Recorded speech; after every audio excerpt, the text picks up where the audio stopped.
Well, howdy, Aaron. Good to see you again. Hey, Paul. How are you doing, man? Really well, actually. Good. It looks like you're not in the RV this week. Not right now. No, maybe next week when we meet, but not this week. No, I had several things to take care of at the shop, so I was back here for the week. So we'll be exiting stage left on the after a little meet today. Oh, nice. Heading back out. Good Yes. man. Well, I'd love to just get a catch up on what you've been doing this week, where your training's at, where you're at in the process, and just update everybody on how your progress is going.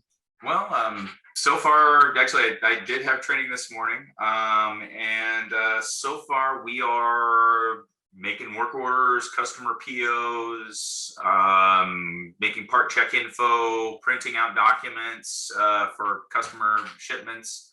Wow. I mean, I wouldn't go so far as to say that we're end to end completely integrated at this point, because there's some things that are going to require some work from us to kind of continue with our training. But beyond that, I mean, we have a working, running business set utilizing ProShop at this point. Wow. And are you running things in parallel, or how are you dealing with your old system? The old system is gone at this time. I had to tell them to cancel our system. It was earlier this week, and so it is completely finished. We're not dealing with it anymore at all.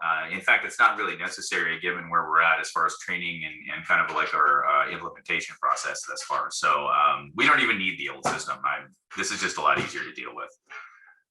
And I'm curious, because different companies choose this different paths, just about data you had in your old system. Did you export some? Did you start fresh? Some of each? How did you handle that? So there's something that and this is something that I've absolutely learned through the AS9100 certification process and things of that nature, where essentially you work basically from today forward. We archived a fair amount of information from the old system, and I've got it captured here on my desktop. But for the most part, I haven't required that information just yet, because we're just planning on starting fresh from where we're at right now. I'm kind of anxious to kind of cleanse our system of the old ERP, because just dealing with things on the daily basis, I don't need to have I want to keep my powder dry on some level from that perspective. I don't want to have to refer back to something old in order to get something new done. So that makes a lot of sense. Yeah. So if you're already processing work orders and customer POs and making packing slips and stuff, what are any notable differences in just like the interface, or like what you're doing? Yeah. The contract review, processing a new order, for example. How's that different? Well, there's a lot of that as far as especially the upfront information when we're processing customer purchase orders, like you were saying, like contract review. There's check boxes on in the customer PO portion of the process that make you positively identify each individual aspect of that customer purchase order. So you have to actually go through and look at it and say click, click, click, click, click, and actually go through and make sure that all of those things are taken care of. And it's different now, because essentially our contract review process prior to this was a PDF form that was a fillable format, and I would have to keep a copy of that on my desktop, potentially link it to the part level or estimate level in E2 at the time, and essentially wasn't integrated into the system at all in any meaningful sense.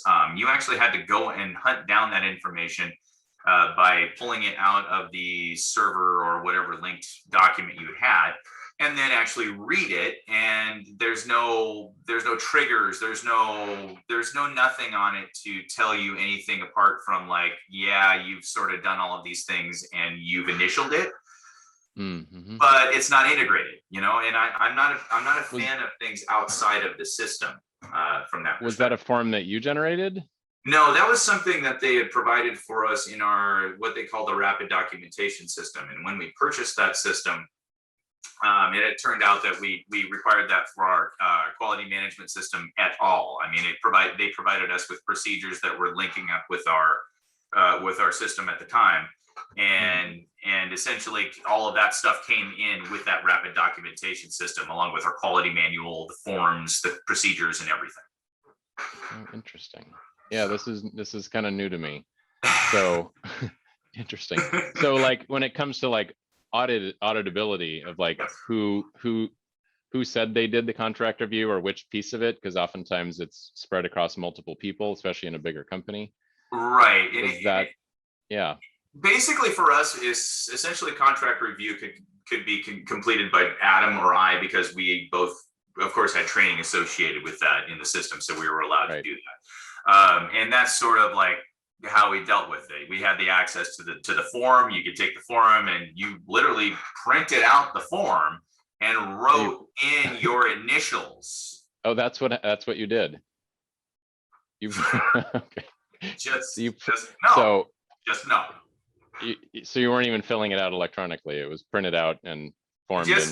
I mean, the only things that you were filling out were like the important information about like part number or things of that nature, like boilerplate information, but they were asking you to have a unique signature associated with each individual line item so that you could have accountability at the end of the day for that signature. Oh, there is no integration. That's the audit trail, is the fact that you actually signed it. Yes.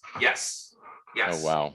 Okay. So that's how that works. And again, that was another situation where, I would prefer to have something integrated. I would prefer to have it sitting in front of me so that it's contained in one spot and I don't have to go looking in other places for information. Right. That was sort of how those work. And, okay. and it's just that not being a part of the software is really a big thing for us. Right. So are you finding that just that process of like checking the boxes off is faster than printing off the paper, signing it, rescanning it, attaching, I don't know. It sounds like that was more involved. It's a lot more preferable than the alternative. Okay. That's the thing is that, it looks easy and it looks like something that's easy to pencil whip, like you just click across this, but when you're integrated with everything sitting in front of you, here's your customer purchase order, this is your part number, these are the things that you need to pay attention to.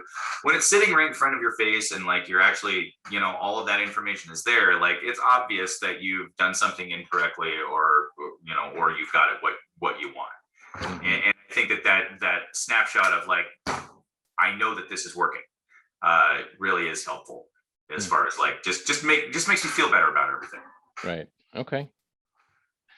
Interesting. Well, cool. And you also mentioned that you're creating part check information. For those that don't know what that means, you're building your inspection plans to do your first articles and your in-process inspections. Yeah, so this is another situation where it was we had to keep things outside of the actual integrated ERP system. So part check info, FAI, AS9100 information is contained within work orders in ProShop. Now on E2, it was necessary for you to have a separate form that was your AS9100 form and a separate archive for all of that. And you would link that to your parts potentially or your work orders in E2.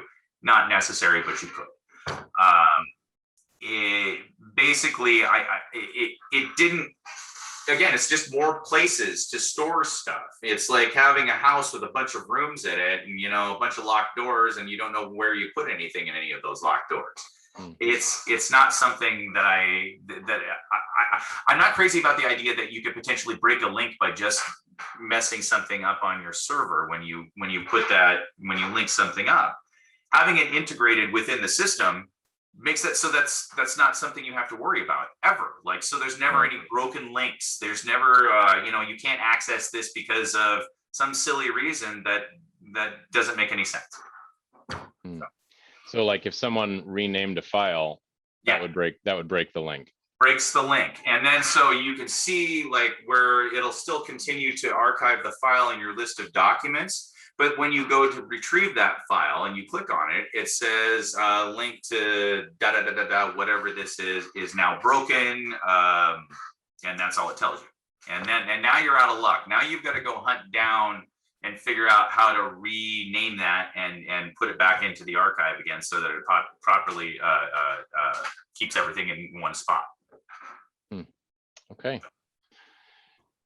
Fascinating. And that storage, the way that you were doing it before, that was also on the cloud. Is that right? Okay, so this is where the fun begins. All right, so because there's okay, all right. Sort of. Okay, so basically the only thing they kept was a path, right? Now that path led back to your server, essentially. It's dragging, so it's taking the path that says, you've got to pull it from here. It pulls it from here, it goes back to your server to try to pull it out, which is why if you change the name of it in the server, it breaks the link. It can't find it again. So it's always continually referring back to your own storage. And if you change it, you're out of luck. This is news to me, so I apologize. No, that's totally cool.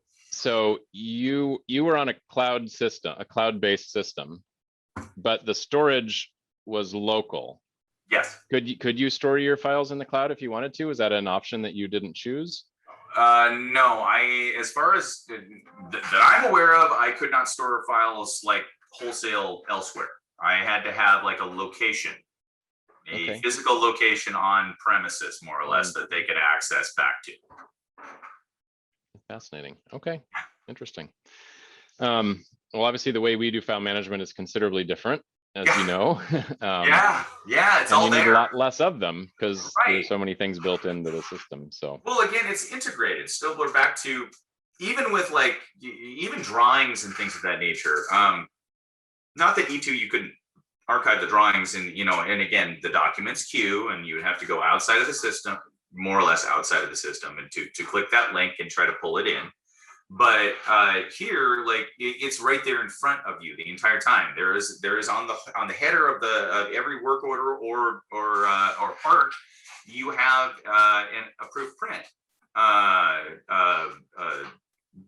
box, and that box is either red or green.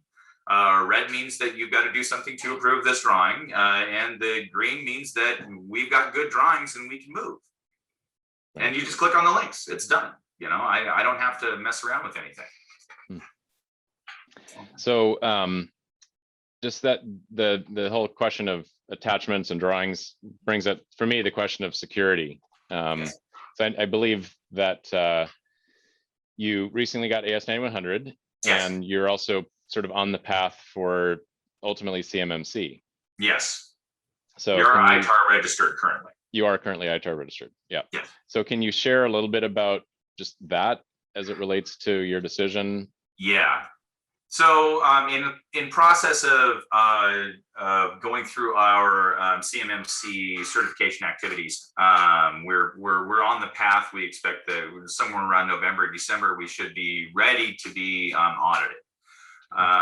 And basically the amount of work that we have exposed in the Department of Defense currently is, there's a significant amount.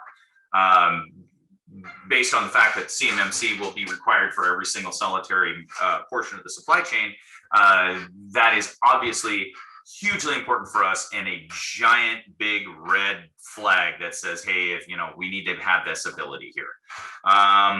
And during the certification process, I had to determine whether or not, what my data flow situation was as far as from in and out of the server and how everything was integrated.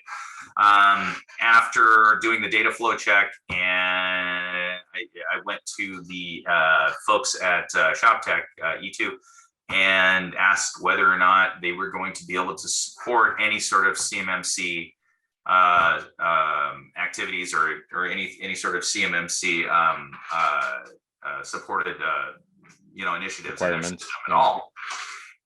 And they said that CMMC is not on the list of things that they are planning on supporting, and ITAR is not as well.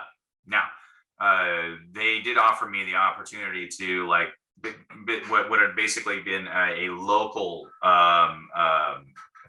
seat of E2 on our server, but it would have to be locked out of everything else. We wouldn't be able to have access to like the internet or anything of that nature. I wouldn't be able to access it. It'd have to be an air-gapped, like an air-gapped network. Yes, exactly. And that was the solution for that. And that was literally the straw that broke the camel's back. The Department of Defense is not going to play games with a lot of this stuff anymore. We are more vulnerable to cyber attacks at this point than we probably ever have been as a country or any, as a in the world at this point, at any one point. So they're going to make sure that these initiatives are, as robust as possible, and people that aren't sort of on board with that thought process are not people that we can really, to continue to deal with, because it's just going to be something that's super important that our customers are going to realize that we, weren't serious about if we continued that way. Right. Yeah, I know that the actual process of actually certifying, tier 3 vendors, for example, tier 2, 3 vendors, to level 3 is still maybe a year or so off, but I've already heard of tier 1 companies already starting to flow down verbiage. Yes. And even pull contracts from suppliers that say they're not making any progress. Is that? I know personally of at least one instance where that has definitely happened, where contracts were pulled locally. And I also know that I have received 3 RFIs in the last about 3 months. And each one of those RFIs were, there was a line item in there that said there must be demonstratable progress on your CMMC certification activities. That was the way that they worded it, and it was the same across the board. And so it's there now. That's to bid on new contracts. Just to even bid on it. Wow. Yeah. And if you lie, then you just don't become a supplier any longer. Right. So there's your option. And they could potentially come in and audit, say, show me what you're actually doing. Yep, that's exactly right. And I mean, that's sensitive too. I mean, these are federal laws that we're talking about at this point. I mean, it's a vulnerability to your business if you're not squared away. Wow. Well, that's super interesting, Aaron. Yeah. Okay. Well, I learned something today as well, so I appreciate that very much. Perfect.